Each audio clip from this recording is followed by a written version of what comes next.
Hey guys, this is Nogaro from GameOfWarRealTips.com. I'm bringing an episode to you now in the first episode in a series of stuff we're going to call Battle Tested, where I actually do some controlled studies to try and make conclusions about one thing or another. The item we're going to test today is trying to determine which is better, the attack boost or the defend boost, and obviously you might say it depends.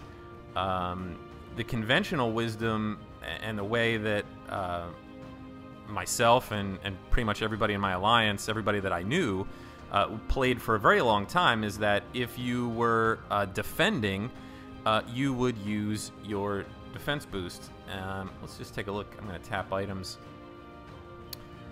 So here under my items tab, these are boosts that I have. You can buy them in the Alliance store, obviously. So I've got an attack boost and a defense boost, and it's got this kind of generic description, right? Adds 20% to the attack, adds 20% to the defense, depending on which boost you're running. We don't know what the exact formula is for the outcome of a battle, so really knowing what that 20% boost does is a little confusing, and just looking at this would lead you to believe that the effect of these boosts is equal, and that's not the case.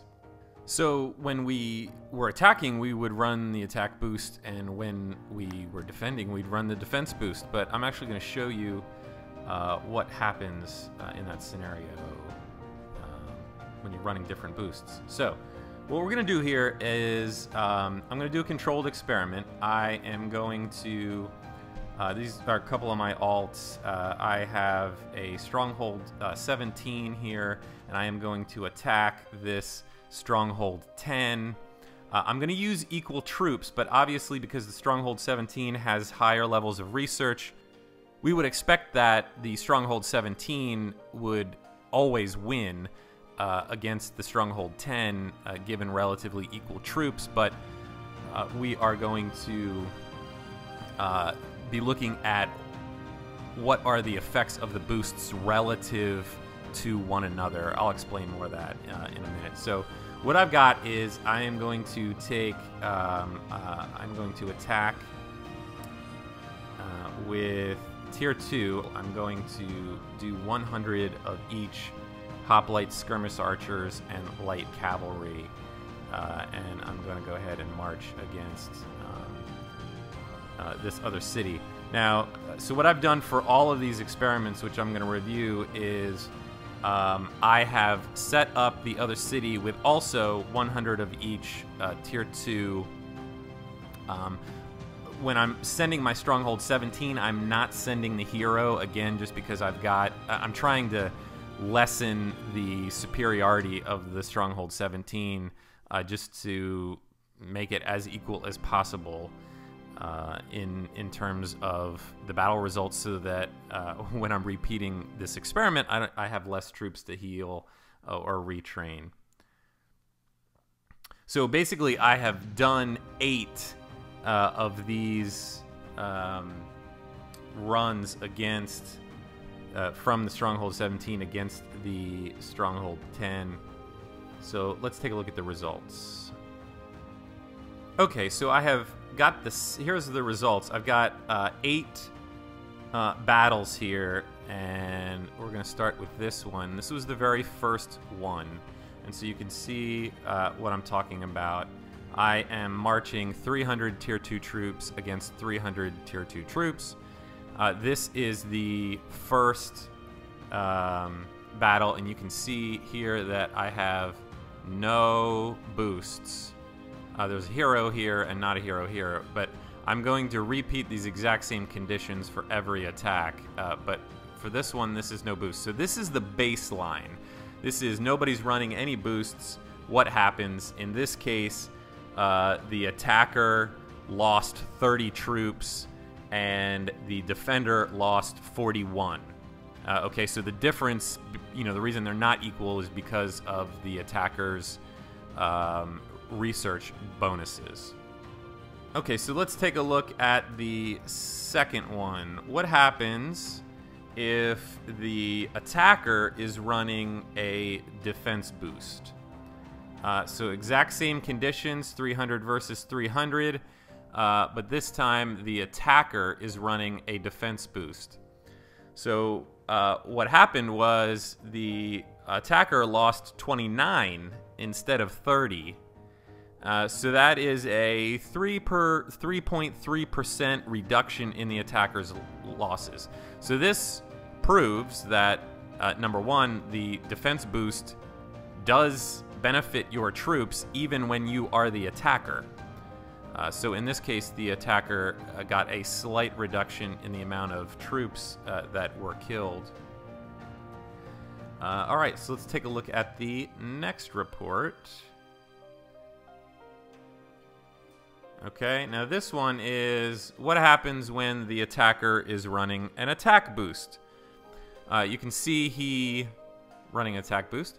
You can see he killed or he lost the same 30 that he lost in the baseline, but instead of killing 41, he killed 48 troops. So that is a 17% boost in the number of troops killed by putting on the attack boost. So when he was running a defense boost, he got a 3.3% reduction in his losses, but when he's running an attack boost, he gets a 17% increase in the amount of troops that he kills. So let's take a look at the next, let's see, test number 4. This is what happens when the attacker is running the attack boost, but the defender is running a defense boost. You can see in this scenario, the defender gets a reduction of 6.2%. He lost 45 troops instead of 48 that he did when the attacker is running an attack boost and he is not running his defense boost. Let's take a look at the next report.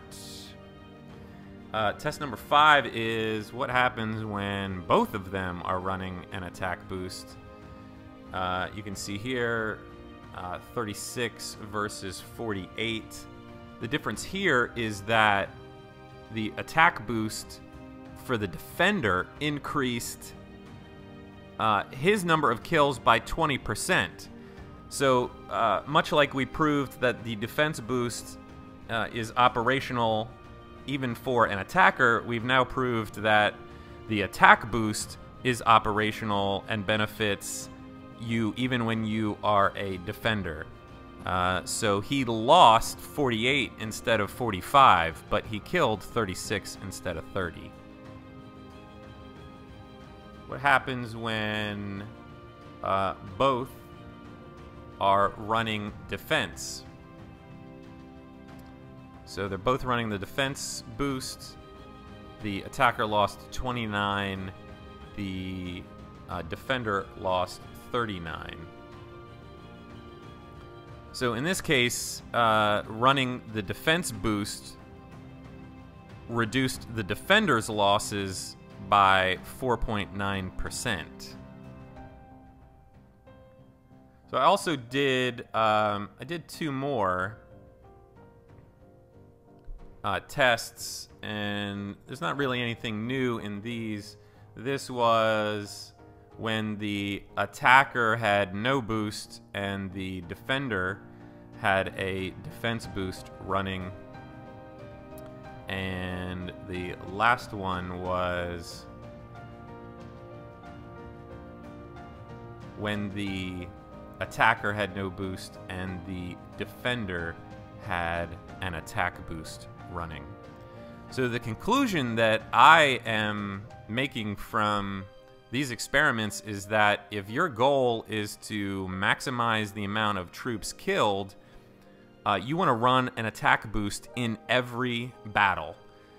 Because while the defense boost does reduce the number of casualties on your part, it doesn't reduce those casualties to the same effect that the attack boost has on your increase, right? When we were looking at these different boosts, you know, the defense boost was 5% or less in its improvement over the number of losses that you face, whereas the attack boost in the experiments produced a 17 or a 20% increase in this scenario. The percentages are always going to be different for you based on all the other boosts and things that are active, but we're just looking at the relativity between the boosts. It seems like the attack boost has more of an effect than the defense boost has in their respective areas. So for killing more troops, running the attack boost is the best.